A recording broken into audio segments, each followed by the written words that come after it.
Hi hello welcome to the view. నేను Rupa Indukuri. World richest person top 5 లిస్ట్లో ఎప్పటికీ ఓ పేరు ఉంటుంది. చాలాసార్లు టాప్ ప్లేస్లో కూడా ఉంటాడు. అయినా ఇలాన్ మస్క్లా కార్స్ను మ్యానుఫ్యాక్చర్ చేయడు. గూగుల్, మైక్రోసాఫ్ట్లా ప్రతి ఇంట్లో ఆఫీస్లో అవసరమయ్యే సాఫ్ట్వేర్ డెవలప్ చేయడు. జస్ట్ బ్యాగ్స్ అండ్ చెప్పల్స్ లాంటి సింపుల్ ఐటమ్స్ను మ్యానుఫ్యాక్చర్ చేసే ఓ ఆర్గనైజేషన్ ఓనర్. అతను మరెవరో కాదు, బెర్నార్డ్ ఆర్నాల్డ్. LVMH అనే కంపెనీకి అధినేత. ఆయన కంపెనీలు బ్యాగ్స్ నుంచి మొదలుపెట్టి డైలీ వేర్ను తయారు చేస్తాయంతే. Just handbags and chappals తయారు చేసే ఆ కంపెనీకి హెడ్గా ఉన్న బెర్నార్డ్ వరల్డ్ రిచెస్ట్ పర్సన్ ఎలా అయ్యాడు? అర్థం కావట్లేదా? ఇప్పుడు నేను విషయం చెప్తాను, ఆ తర్వాత అంత క్లియర్ అవుతోంది. Let me explain you. Paris, the fashion capital. ప్రపంచంలోని ఫ్యాషన్ ప్రియులంతా క్యూ కట్టే ప్లేస్. ఎందుకంటే వరల్డ్ ఫేమస్ బ్రాండ్స్కు ఆరిజిన్ ఆ సిటీ. చాలామంది జస్ట్ షాపింగ్ చేయడానికి మాత్రమే ఇక్కడికి వెళ్తారు. చాలామంది ఏ వస్తువైనా కొనే ముందు జస్ట్ బ్రాండ్ చూస్తారు, దాని ప్రైస్ గురించి అస్సలు ఆలోచించరు. అలాంటి బ్రాండ్స్కు కేర్ ఆఫ్ ప్యారిస్. అందుకే ఈ city fashion capital. Armani, Dior, Prada, Gucci, Dolce Gabbana, Fendi, Bottega Veneta, Missoni, Diesel, Loro Piana, ఇంకా చదువుకుంటూ పోతే చాలా లిస్ట్ ఉంటుంది. టు బి ఫ్రాంక్, మనలో చాలామందికి కొన్ని బ్రాండ్స్ పేర్లు కూడా వినుండం. బట్ పేస్ట్రీ పీపుల్స్కి ఈ బ్రాండ్ వస్తువులు తమ దగ్గర ఉండడం ఓ స్టేటస్ సింబల్. ఈ బ్రాండ్స్కు చెందిన ఒక్కో ఐటమ్ని లక్షలు పెట్టి మరీ పర్చేస్ చేస్తారు. బెర్నార్డ్ కంపెనీ ఇలాంటి లగ్జరీ ఐటమ్స్ను మ్యానుఫ్యాక్చర్ చేస్తోంది. ఒకటి కాదు, రెండు కాదు, ఏకంగా 70కి పైగా బ్రాండ్స్ ఈ LVMH రూఫ్ కింద ఉన్నాయి. ఇప్పుడు బ్యాక్ టు ద డిస్కషన్. ఓ bag company owner world richest man ఎలా అయ్యాడు? ఇది క్వశ్చన్. ఇప్పుడు I tell you the answer. లేటెస్ట్గా ఇటలీలో అధికారులు సైలెంట్ ఇన్వెస్టిగేషన్ చేశారు. అందులో తేలింది విన్నాక ఫ్యాషన్ అండ్ బ్రాండ్ ప్రియుల మనసులు కాస్త హర్ట్ అవుతాయి. డియోర్ బ్యాగ్స్ చాలామందికి తెలుసు వీటి వాల్యూ ఏంటో. ఇదో స్టేటస్ సింబల్. బట్ దీని తయారీకి అయ్యే ఖర్చు ఎంత తెలుసా? జస్ట్ $57.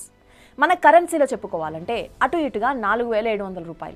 బట్ షాప్లో దాన్ని $2,780 సేల్ చేస్తారు. అంటే అటు ఇటుగా $2,32,000. ఇక్కడ 4,700 ఎక్కడ, 2,32,000 ఎక్కడ? అసలు ఏమైనా సంబంధం ఉందా? రెండింటి మధ్య చాలా డిఫరెన్స్ ఉంది. సేల్ చేసే అమౌంట్తో కంపేర్ చేస్తే మేకింగ్కు అయ్యేది జస్ట్ 20% మాత్రమే. సో ఇప్పుడు అర్థమైందా బెర్నార్డ్ ఎలా వరల్డ్ రిచెస్ట్ మ్యాన్ అయ్యాడో? నాట్ ఓన్లీ డియోర్, మరో లగ్జరీ బ్రాండ్ అర్మానీది కూడా ఇదే స్టైల్. ఓ బ్యాగ్ను మ్యానుఫ్యాక్చర్ చేసేందుకు కాంట్రాక్టర్లకు $99 ఇస్తోంది. బట్ స్టోర్లో మాత్రం ఏకంగా $1,900, అంటే దాదాపు $1,50,000 అమ్ముతుంది.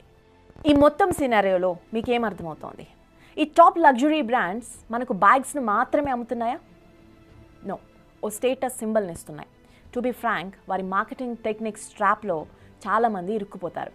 అఫ్కోర్స్ ఈ స్టేట్మెంట్ కొందరిని హర్ట్ చేయొచ్చు, బట్ ఇది ఫ్యాక్ట్. ఎందుకంటే I tell you an example.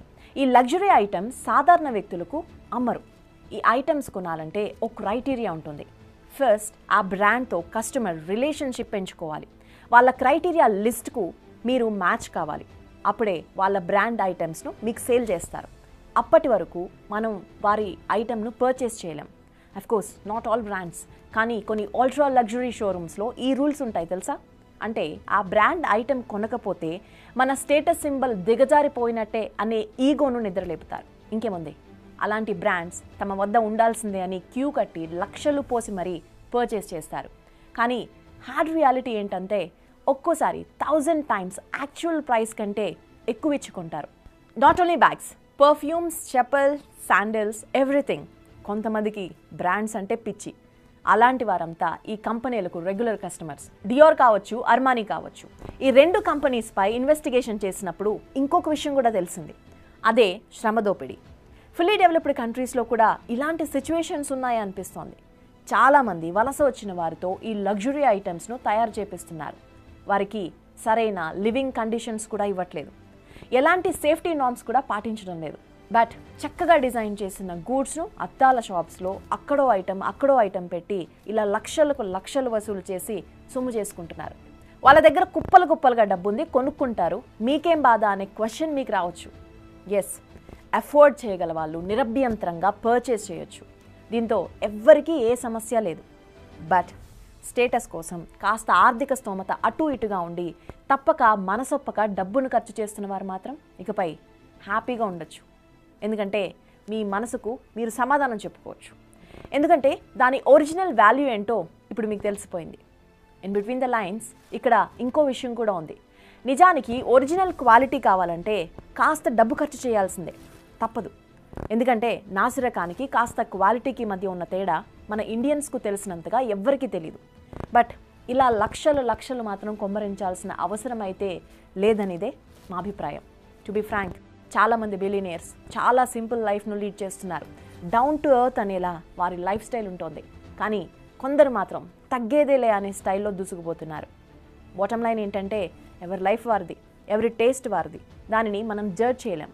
But మనం ఖర్చు చేస్తున్న వస్తువుకు నిజంగా అంత విలువ ఉందా అనే ప్రశ్నకు సమాధానం వెతకాలనుకున్నాం. రియాలిటీ ఏంటన్నది మీ ముందుకు తీసుకురావాలనుకున్నాం. That's all for now.